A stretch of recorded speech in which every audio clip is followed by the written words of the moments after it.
14 साल के हैम्बर्ट को एनाबेला को देखते ही प्यार हो गया था। वो बहुत खूबसूरत थी। वो दोनों पागलों के जैसे एक दूसरे से प्यार करते थे।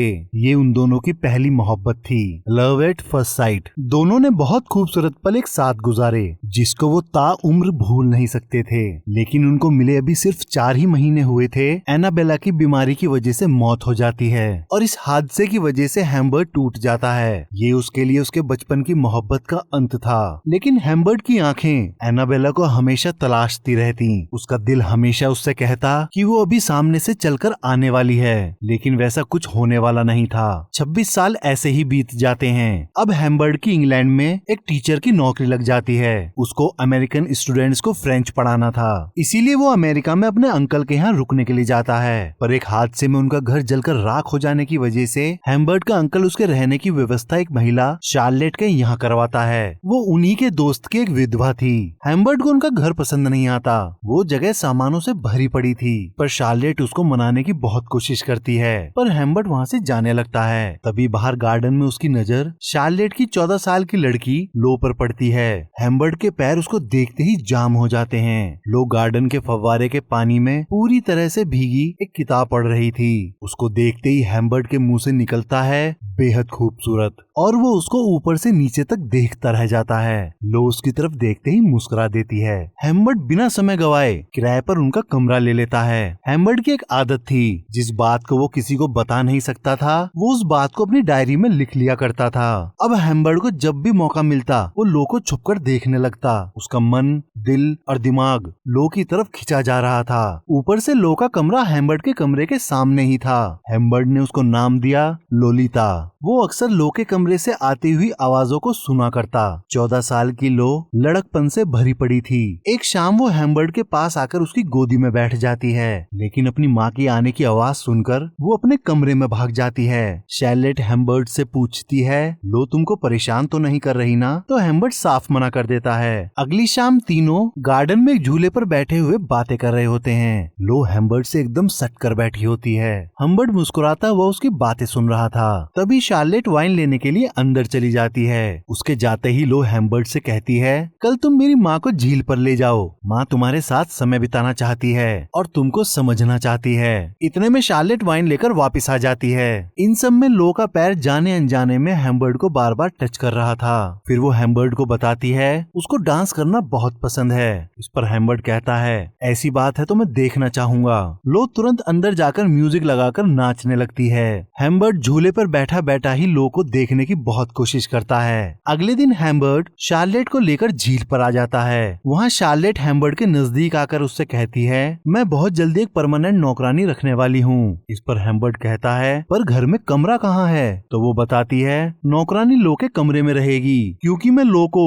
उसके समर कैंप से वापस आते ही सीधा हॉस्टल में डाल रही हूँ। आगे की पढ़ाई वो वहीं रहकर करेगी। शार्लेट का ये प्लान सुनकर हैम्बर्ट परेशान हो जाता है, क्योंकि वो तो लो को अपनी नजरों से दूर होने ही नहीं देना चाहता था। लो के लिए उसके अंदर उठ रही भावनाओं को वो ना किसी को बता सकता था और ना वो उसे संभाली जा रही थी। घर वापस आकर शार्लेट लो को बताती है, मेरी और हैम्बर्ट की इच्छा है आगे की पढ़ाई तुम हॉस्टल में पढ़ोगी, इसीलिए मैंने तुम्हारा एडमिशन करवा दिया है। उनकी बात सुन लो जाने से मना कर देती है। फिर गुस्से से हैम्बर्ट को मारकर वहाँ से चली जाती है। कुछ दिनों के बाद शार्लेट लो के हॉस्टल जाने से पहले उसको समर कैंप में ले जा रही होती है। हैम्बर्ट उसके जाने से बहुत बेचैन होता है। तभी लो की नजर हैम्बर्ट पर पड़ जाती है, जो उसको अपनी खिड़की से जाते हुए देख रहा था। वो भागकर उसके पास आकर उसकी गोदी में चढ़कर उसके होठों पर किस कर लेती है और वापस भागकर अपनी माँ के पास आकर उनके साथ चली जाती है। उसकी इस हरकत से हैम्बर्ट अपने अंदर उठ रहे तूफानों को संभाल नहीं पाता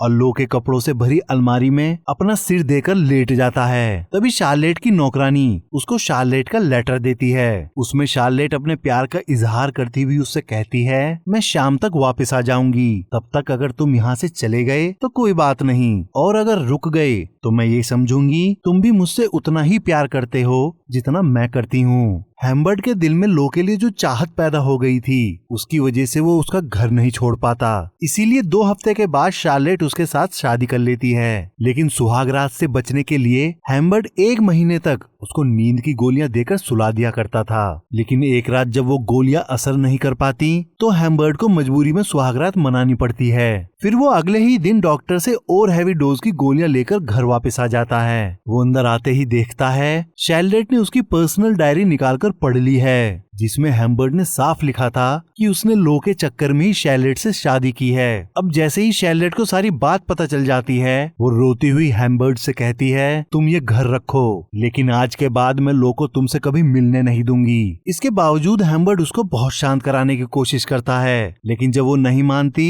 तो वो उसके लिए ड्रिंक बनाने लगता है। इतने में शार्लेट कुछ लेटर्स को लिखकर पोस्ट करने के लिए बाहर चली जाती है, लेकिन घर से बाहर निकलते ही एक कार से उसका एक्सीडेंट हो जाता है और वो वहीं मर जाती है। हैम्बर्ट सबके सामने दुखी होने का नाटक करता है। तभी एक छोटी सी बच्ची हैम्बर्ट को वो लेटर्स देती है जिसको पोस्ट करने के लिए शार्लेट भागी जा रही थी। हैम्बर्ट उन लेटर्स को बिना पढ़े ही जल्दी से जला देता है। अगले दिन वो एक होटल में एक रात के लिए कमरा बुक कर लो को लेने के लिए उसके समर कैंप चला जाता है। लो हैम्बर्ट को देखकर खुश हो जाती है क्योंकि अब वो उसका स्टेप फादर था, यानी कि सौतेला पिता। लो रास्ते में उससे अपनी माँ के बारे में पूछती है तो हैम्बर्ट उसकी मौत की बात ना बताकर उसको बीमार बताता है और कहता है कि वो अभी हॉस्पिटल में है और हम 2 दिन बाद उसको देखने जाएंगे। इतने में लो चलती कार में अपने कपड़े बदलकर उससे कहती है आपको मेरी कोई परवाह ही नहीं है क्योंकि अभी तक आपने मुझको किस तक नहीं किया। उसकी बात सुनकर हैम्बर्ट तुरंत कार को साइड में लगा देता है। तभी लो उसको चूमती चली जाती है। इतने में एक पुलिस वाला वहाँ आकर उनको तेज गाड़ी चलाने के लिए टोकता है तो लो उसके सामने ही अपनी हरकतें चालू कर देती है। तभी पुलिस वाला सिचुएशन को समझकर वहाँ से चला जाता है। उसके बाद वो दोनों होटल आते हैं। जब हैम्बर्ट अपनी बुकिंग कंफर्म करवा रहा होता है उसी समय लो को एक बेहद रोबीला और पैसे वाला आदमी मिलता है। लो उसके डॉगी के साथ खेलने के बाद हैम्बर्ट के साथ रूम में आ जाती है। अंदर आकर लो एक ही बिस्तर को देखकर हैम्बर्ट से कहती है अगर माँ को पता चला कि मैं आपके साथ एक ही बिस्तर पर थी तो वो तुमको तलाक देकर मुझको मार डालेगी। इस पर हैम्बर्ट उससे कहता है ऑफिशियली अब मैं तुम्हारा पापा हूँ तो उनकी तुम फिक्र ही मत करो। उसके बाद वो लो की शूज और शॉक्स उतार कर उसको सोने को कहते हैं। उसके सोते ही हैम्बर्ट रूम को बाहर से बंद कर बाहर टहलने चला जाता है। हैम्बर्ट का मन खुशी के 7वें आसमान पर था। तभी बाहर बैठा वही आदमी जिसके डॉगी के साथ वो खेल रही थी वो हैम्बर्ट से कहता है तुम जैसे शैतान को आखिर वो लड़की मिली कैसे। उसकी इस बात से हैम्बर्ट चौंक कर उसकी तरफ देखता है और उससे कहता है वो मेरी बेटी है। इस पर वो आदमी जिसका नाम क्लेयर है हल्के से बोलता है नहीं वो नहीं है। हैम्बर्ट उसको घूरता हुआ वापस अपने रूम में आ जाता है और देखता है कि लो सो रही है और लगातार करवटें बदल रही है। हैम्बर्ट अपने कपड़े बदलकर उसके बगल में आकर लेट जाता है और उसको नजदीक से देखने लगता है। वो बड़ी मुश्किल से सो पाता है। सुबह उठकर हैम्बर्ट को अपने साथ सोया देख लो बड़े प्यार से उसकी तरफ देखती हुई उसे किस करती है। उसके बाद वो दोनों इंटीमेट हो जाते हैं। उनका ऐसा करना एक घिनौने संबंध की शुरुआत थी जिसकी कोई कल्पना भी नहीं कर सकता था, लेकिन हैम्बर्ट के लिए जैसे उसका सपना ही पूरा हो गया हो। अब घर वापस जाते समय लो उससे कहती है मुझको पुलिस को बता देना चाहिए कि तुमने मेरा रेप किया है और कहकर मुस्कुरा देती है। फिर एक पेट्रोल पंप पर रुककर वो अपनी माँ से बात करने के लिए उनके हॉस्पिटल का नंबर मांगती है।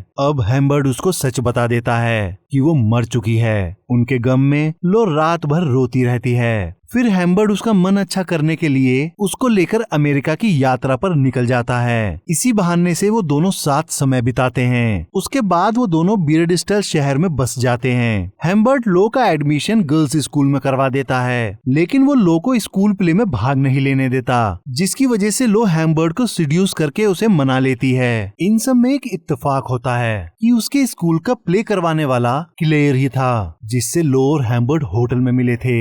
फिर एक दिन स्कूल से हेम्बर्ट को कॉल आता है। स्कूल वाले बताते हैं कि पिछले 2 मंगलवार को लो स्कूल नहीं आई। तो हेम्बर्ट के पूछने पर लो बताती है वो अपनी फ्रेंड मोना के साथ पार्क में प्ले की रिहर्सल्स कर रही थी। उसकी ये बात सुनकर हेम्बर्ट तुरंत मोना को कॉल करके उसकी बात को कंफर्म करता है, जो सच था। असल में हेम्बर्ट को अब डर लगने लगा था कि कहीं लो उनके अंदरूनी रिश्ते के बारे में किसी को बता न दे, क्योंकि सभी लोगों की निगाह में वो बाप बेटी हैं। हेम्बर्ट इन्हीं बातों की वजह से तनाव में रहने लगा था और इसी जद्दोजहद में उन दोनों की लड़ाई हो जाती है और हेम्बर्ट उसको चाटा मार देता है। हेम्बर्ट को लगने लगा था कि लो बहुत जल्दी उसको छोड़कर चली जाएगी। चाटा लगते ही लो गुस्से से फट पड़ती है और उसको मारती हुई कहती है, मुझको भी मार दो जैसे तुमने मेरी माँ को मारा, और चीखती हुई वहाँ से अपनी साइकिल लेकर निकल जाती है। हेम्बर्ट उससे माफी मांगता हुआ उसके पीछे भागता है। रात भर तलाश करने के बाद हेम्बर्ट को उसकी साइकिल एक कैफे के बाहर दिखाई दे जाती है। वो कैफे में झांक कर देखता है कि लो वहाँ किसी से कॉल पर बात कर रही है। अंदर जाते ही लो उससे नॉर्मल बिहेव करती है और चॉकलेट शेक पीती हुई हेम्बर्ट से कहती है, मुझको अब इस शहर में नहीं रहना, मैं एक बार फिर से तुम्हारे साथ घूमने चलना चाहती हूँ, पर इस बार जगह मैं खुद चुनूंगी। हेम्बर्ट उसको वापस घर ले आता है। वहाँ वो दोनों फिर से इंटीमेट होते हैं और अगली सुबह वो दोनों नए सफर के लिए निकल पड़ते हैं। उसी समय हेम्बर्ट को लगता है कि कोई उनका पीछा कर रहा है। वो एक पेट्रोल पंप पर रुकते हैं। हेम्बर्ट अपने लिए एक सनग्लास खरीदने के लिए जैसे ही स्टेशन के अंदर जाता है तो वो एक आदमी को लो से बात करते हुए देख तुरंत लो के पास भाग कर आ जाता है, लेकिन तब तक वो आदमी वहाँ से जा चुका था। तो हेम्बर्ट लो से पूछता है, वो आदमी तुमसे क्या कह रहा था? तो लो बताती है, उस आदमी का मैप खो गया है, वो मुझसे एक एक्स्ट्रा मैप मांग रहा था, शायद वो खो गया है। वहाँ से आगे चलने पर एक गाड़ी फिर से उनका पीछा करने लगती है। तो हेम्बर्ट लो से अपनी डायरी मांगता है जिसमें उसने पहले ही उस गाड़ी का नंबर लिख लिया था, लेकिन लो की वजह से नंबर की लिखावट खराब हो जाती है। तो हेम्बर्ट गाड़ी को रोककर गुस्से में फिर से लो को चाटा मार देता है, जिसकी वजह से लो रोती हुई गाड़ी से निकलकर भाग जाती है। अब हेम्बर्ट उससे माफी मांगकर वापस अपने साथ एक कॉटेज में ले आता है। वहाँ आकर वो लो के कहने पर उसके लिए केले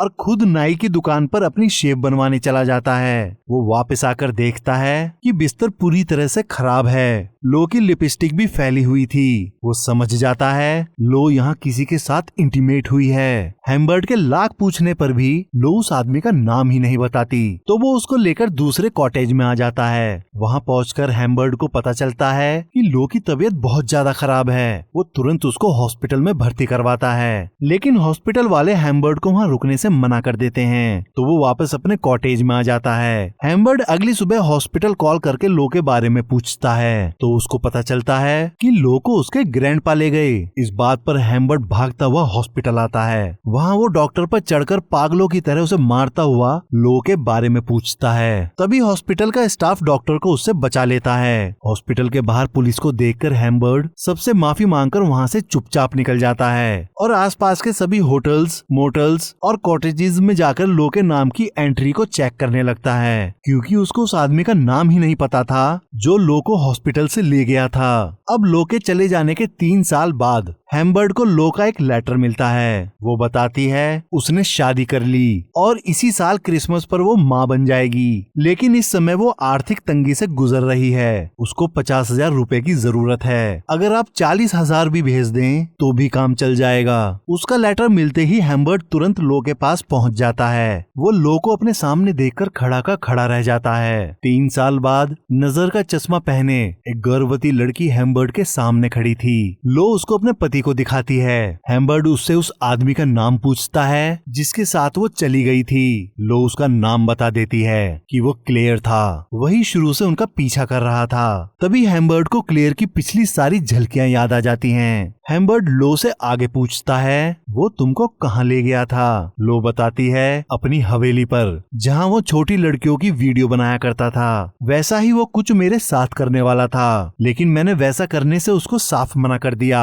तो उसने मुझको हवेली से बाहर निकाल दिया। ये सब जानने के बाद भी हेम्बर्ट लो को बाकी जिंदगी उसके साथ बिताने को कहता है। इस पर लो उसके साथ जाने से साफ मना कर देती है। ये बात हेम्बर्ट को बहुत बुरी लगती है। वो लो को 3.5 लाख रुपए देकर आखिरी बार साथ चलने के लिए फिर से पूछता है। तो लो कहती है मुझको अगर वापस जाना ही होगा तो मैं क्लेयर के साथ जाना पसंद करूंगी। ये बात हेम्बर्ट के दिल को तोड़ देती है। वो बाहर आकर लो से कहता है, क्या तुम कभी ये भूल पाओगी कि मैंने तुम्हारे साथ क्या किया है? इस पर लो इनडायरेक्टली हैम्बर्ट को समझा देती है कि वो उसको उसके पिता के रूप में ही याद रहेंगे, और फिर वो हैम्बर्ट को वहाँ से चले जाने को कहती है। हैम्बर्ट लो से जुदा होने का कारण क्लेयर को मानता हुआ गुस्से में सीधा उसकी हवेली पहुँच जाता है। वहाँ वो क्लेयर को सारी बातें याद दिलाता है और गोलियां मारकर उसकी हत्या कर देता है। उसकी हत्या के बाद हैम्बर्ट खून से लथपथ गाड़ी चलाता हुआ वहाँ से जाने लगता है, लेकिन पुलिस वाले उसको पकड़कर जेल में डाल देते हैं। लो को हमेशा के लिए खो देने के कारण 16 नवंबर 1950 में